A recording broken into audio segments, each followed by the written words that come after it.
Ini seolah-olah menunjukkan ya, kalau Fakif Bank itu emang DNA-nya mereka, itu ya DNA Eropa. Bayangin aja.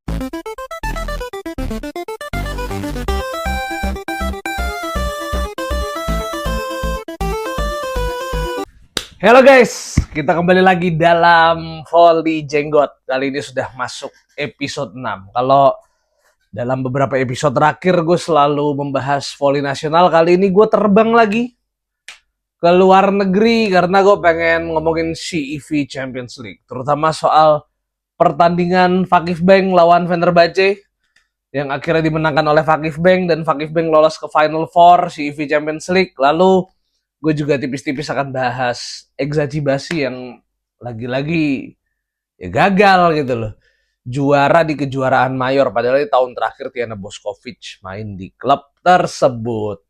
Jadi intinya kita semua lihat ya guys ya, pada pertandingan perempat final CEV Champions League yang digelar beberapa waktu lalu, Fakif Bank bisa comeback waktu lawan Fenerbahce. Jadi di leg pertama mereka kalah 3-0 di kandang sendiri di Fakif Bank Volleyball Sarai. Tapi ketika gantian tandang ke markasnya Fenerbahce, mereka bisa menang 3-1 dan mampu menang golden set. Deh, kita lihat deh ya. Ini adalah comeback hebat dan tentu saja ini mengulangi sebetulnya. Mengulangi apa yang mereka lakukan 2 tahun lalu. Mereka 2 tahun lalu juga begitu tuh. 2 musim lalu waktu ada Paula Egonu dan juga ada Karabajema ya. Mereka kalah di leg pertama melawan Fenerbahce. Terus di leg kedua menang juga, kalah jadi 3-0 di leg pertama. Terus di leg kedua kalah 3-0 dan golden set mereka menang lagi. Ini seolah-olah menunjukkan ya, kalau Fakif Bank itu emang DNA-nya mereka, itu ya DNA Eropa. Bayangin aja 3 musim terakhir mereka selalu ada di bawah bayang-bayang Fenerbahce. Kalau ketemu lebih sering kalah, tapi ketika ketemu di Eropa beda. Fakif Bank selalu bisa menang, dan kali ini menangnya juga nggak kaleng-kaleng karena comeback. Kita lihat di set pertama kemarin bagaimana Fakif Bank udah kalah duluan tuh. Gue skornya agak lupa, coba gue cek dulu nih. Di skornya itu, aduh kok nggak ada di sini nih. Bentar, gue cari gue lihat dulu deh di mana di aplikasi lain.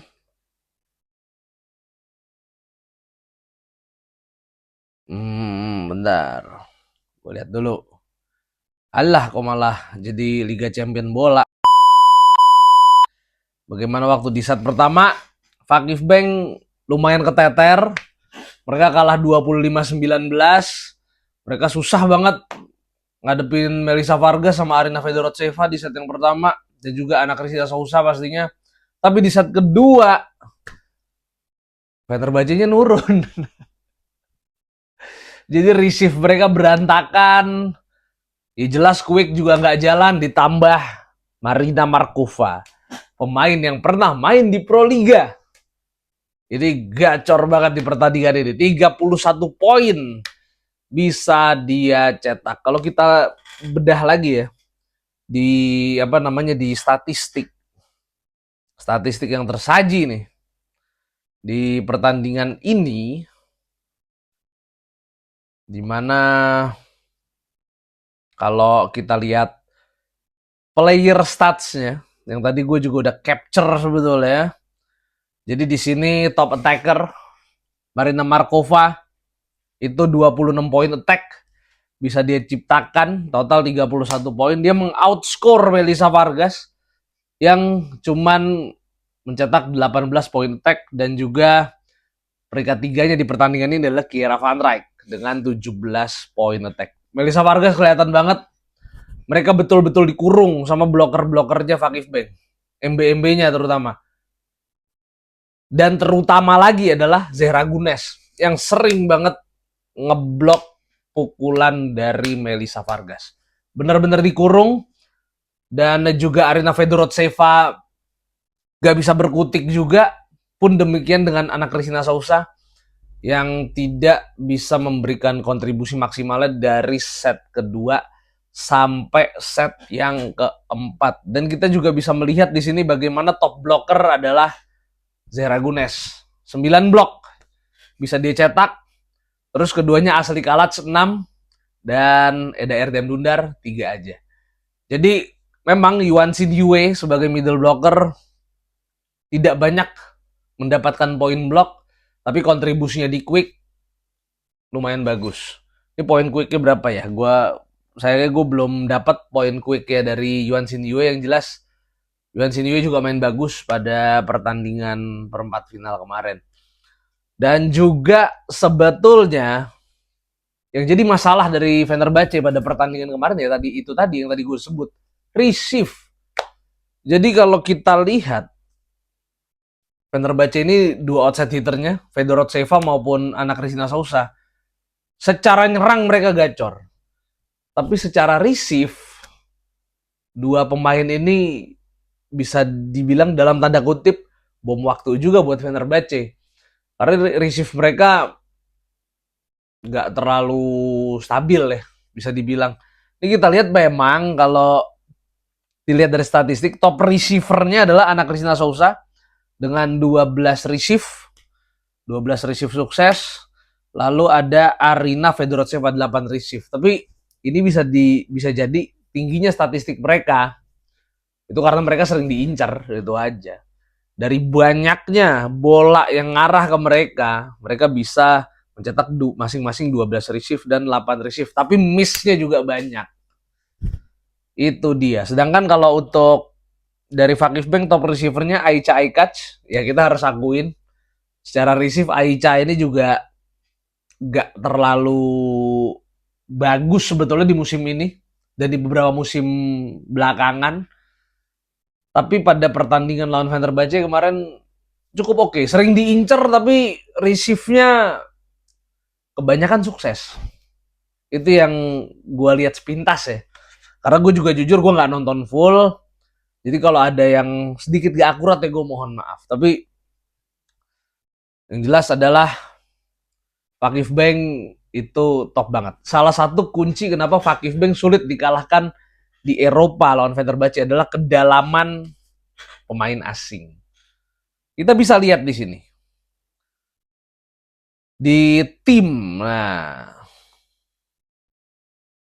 kalau kita lihat di Fenerbahce, itu pemain asing mereka kan ya you name it, lu bisa sebut tuh. Ada Ana Cristina Sousa, ada siapa lagi namanya? Ada Arina Fedorceva, ada Bojana Dersa. Pemain asing yang boleh dibilang punya nilai tambah di tim ini, yaitu cuma 3 ini. Sedangkan pemain asing yang lainnya, Magdalena Stysiak misalnya, kalau dia dimasukin gantiin Melissa Vargas, daya gedornya di posisi oposit dari Fenerbahce malah berkurang. Karena kita harus akuin, secara kualitas permainan, Melissa Vargas jauh di atas Magdalena Stysiak. Jadi kalau Stysiak masuk gantiin Vargas, serangan dari Fenerbahce malah berkurang. Dan juga kalau kita lihat lagi dari pemain asing lainnya yang dimiliki Fenerbahce, Hristina Vučková, nah itu Hristina Vučková. Walaupun secara reputasi dia bagus, tapi dia udah nggak prime lah. Hitungannya ya bisa dibilang udah nggak prime gitu ya. Kalau Vučková dimasukin, gantiin Eda Erdem Dundar atau Asli Kalac, ya nggak ini juga, ibaratnya nggak memberikan nilai tambah juga buat tim. Atau misalkan masukin si Elitsa Vasileva masuk di outside hitter, ya ngapain? Lu punya Fedorceva, punya anak Cristina Sousa, masukin Vasileva ngapain gitu loh. Ini berbeda sama Vakifbank. Vakifbank itu pemain asingnya lu bisa lihat Yuan Sin Yue. Kalau dia main, otomatis Vakifbank lebih kuat daripada jika Vakifbank masukin siapa namanya? Denis Uyanik misalnya, ya tetap aja Yuan Siniwe adalah middle blocker yang lebih berkualitas. Terus sedangkan di outside hitter gitu, mereka punya Katerina Bossetti, mereka punya Ali Franti. Ini tidak ada pembatasan pemain asing di CV Champions League. Jadi Giovanni Guidetti punya kebebasan untuk menurunkan skuad yang benar-benar terbaik yang dia miliki. Mereka punya Bossetti, punya Ali Franti. Lokalnya ada Deria. Jadi 3 pemain ini bisa ganti-gantian dan tidak mengganggu keseimbangan tim. Itu yang menjadi nilai tambah bagi Fakif Bank. Sedangkan surplus pemain asing yang dimiliki Fakif Bank ini nggak akan berpengaruh banyak ketika bermain di Sultan Larligi, karena Sultan Larligi kan di lapangan cuma dibatasin 3 pemain asing. Jadi kalau Yuan Sin Yue main, otomatis mereka cuman bisa mainin 1 outside hitter lagi, karena 1 pemain asing sudah pasti jadi jatahnya Kira Van Rijk sebagai opposite. Atau kalau mau mainin 2 outside hitter asing, otomatis Yuan Sin Yue nggak bisa main. Karena maksudnya kalau 2 outside hitter asing dimainin, otomatis Yuan Sin Yue nggak bisa main dan harus memainkan Denis Uyanik. Nah, jadi inilah yang menjadi keunggulan Fakif Bank ketika bermain di Eropa. Tapi apapun itu, kita harus akuin Giovanni Guidetti kalau di level klub itu memang brilian. Rotasi pemain yang dia lakukan tuh selalu efektif. Kita lihat beberapa kali bagaimana dia mainin Ali Franti sama Katerina Bossetti, terus dari CB Cioglu juga maksudnya juga sempat dimasukin dan impactnya juga luar biasa buat tim. Dan yang jelas adalah perpaduan Seragunes sama Yuan Sin Yue pada pertandingan melawan Fenerbahce itu luar biasa bagus. Dan yang gue kaget adalah Yuan Sin Yue jadi top server di pertandingan kemarin yang akhirnya berakhir dengan golden set. Skor golden setnya berapa tuh? Gue lupa, 15-11 atau 12 ya. Skor golden setnya itu, wait, oh gue lupa ini. Skor golden setnya itu 15-11. Itu di pertandingan yang berakhir dengan golden set 15-11 itu. Top servernya adalah Yuan Sin Yue, padahal dia bukan jump server. Dia cuma floating serve. Walaupun floating serve-nya itu boleh dibilang lumayan ngerepotin ya, karena gerak bolanya tuh agak gimana gitu, agak kurang beraturan kalau yang serve tuh Yuan Sin Yue. Tapi tetap seorang pemain yang bukan jump server tapi bisa jadi top server, jadi top acer gitu, atau jadi pemain yang mendapatkan ace terbanyak, itu berarti menandakan apa? Lawannya receive-nya bapuk. Itu yang terjadi di Fenerbahce. Yang jelas sangat disayangkan, Fenerbahce lagi top-topnya saat ini. Mereka memuncaki klasemen Sultan Larligi dan sangat diunggulkan menjadi juara. Namun, lagi-lagi mereka gagal menjadi juara Eropa. Dan lagi-lagi mereka kalah di golden set. Tahun ini sama Fakif Bank. Musim lalu sama Milano. Musim sebelumnya sama Fakif Bank. Kalau nggak salah udah 4 kali berturut-turut mereka tuh gagal ya. Kalahnya golden set gitu ya. Di semifinal, iya, di 2021, 2022 juga kalah golden set lawan Fakif Bank. Dan ini jelas nyesek banget ya bagi fans Fenerbahce ya, karena mereka pastinya sudah sangat berharap Fenerbahce bisa at least menembus final,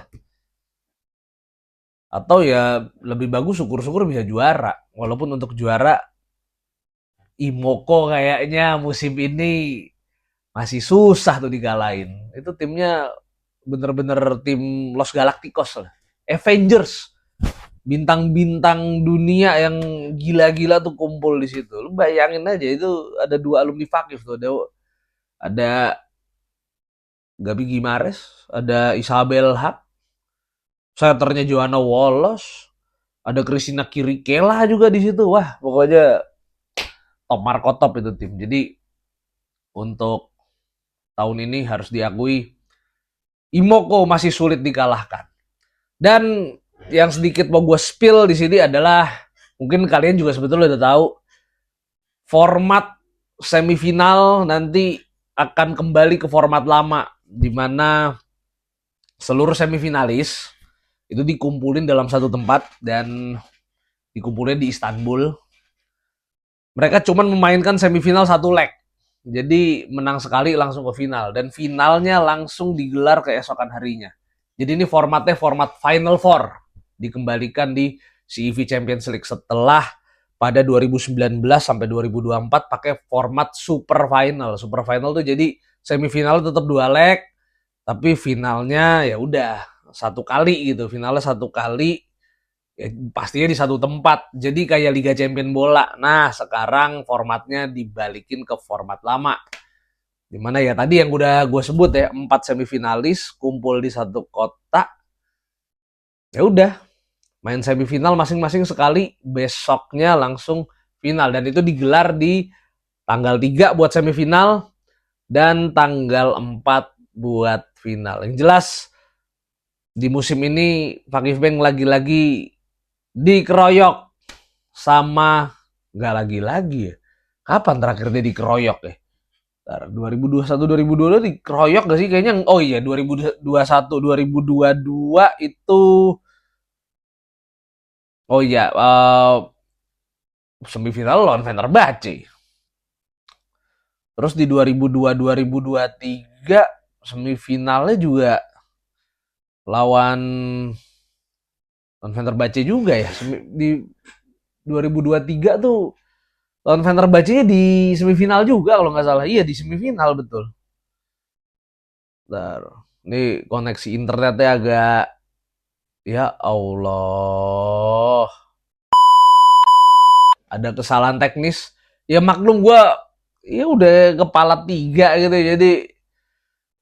jadi suka short memory gitu. Aduh, parah banget nih gue. Pokoknya iya betul. Jadi di semifinal itu ketemu Fenerbahce di 2023. Di 2024 itu Fakif Bank remuk.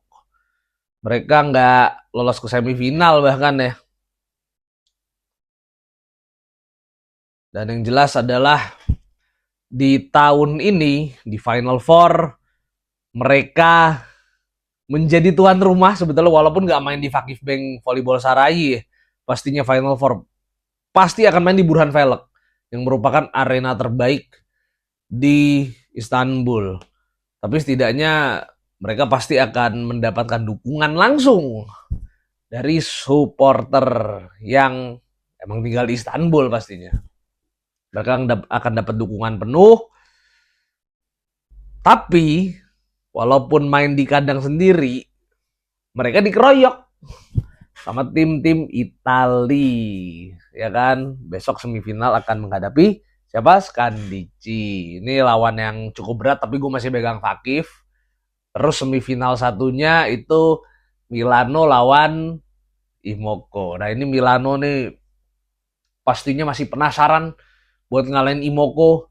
Mereka punya materi pemain yang juga nggak kalah bagus. Tapi ketika lawan Imoko tiba-tiba jadi ayam sayur.